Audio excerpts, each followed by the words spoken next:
The green mile. The white mile. Fellow Toastmasters and guests, I consider it an honor to have an opportunity to speak and pay tribute tonight. Toastmaster, distinguished Toastmaster, L. Sidney Saunders. We would have seen him at work in the club, voluntary services, giving us some of the best review of our finances, our financials.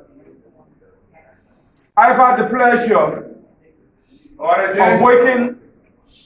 I always look for talent first and foremost in our club.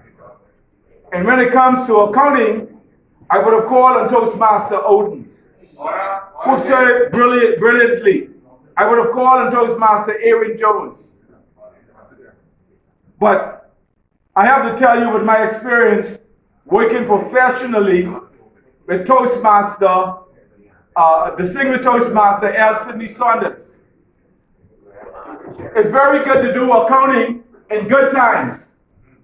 When everything is clear, everybody can do good times. But when you really need somebody, is when the chips are down. That's when you need to call on somebody who can make a real difference in your life. I can recall, and I can still imagine, I still remember the time I sat right in the den, and it was a very low period for me. And I called on one Toastmaster, L. Sidney Saunders, because I had some challenges that I had to resolve in my life financially, was very important for my family and my survival. And I say for me being here today. And Toastmaster L. Sidney Saunders, of all the accountants that I've worked with, not just in Toastmasters, but all the accountants that I've ever worked with, I've found him to be the most decisive person ever.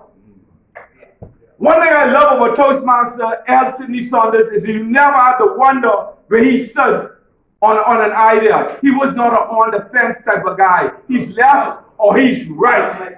And most time I can say, no pun intended, he is right. And so I want to pay tribute to him, and I want to thank his wife and his family. I also had the privilege of working with his sister.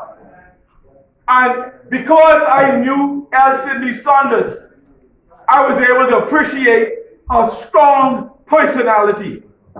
It doesn't matter how many men in the room, you know she was a giant. That would have been his sister Teresa. So I want to say to his wife, his daughter, and his family that you know better than us all. L. Sid was a great man. I have great respect for him. He was helpful in my life. And I take it a privilege to be able to pay the tribute to him. And gentlemen, we lost, as you all knew, a great man, and L. Sidney Saunders. Again, respect to him, to you.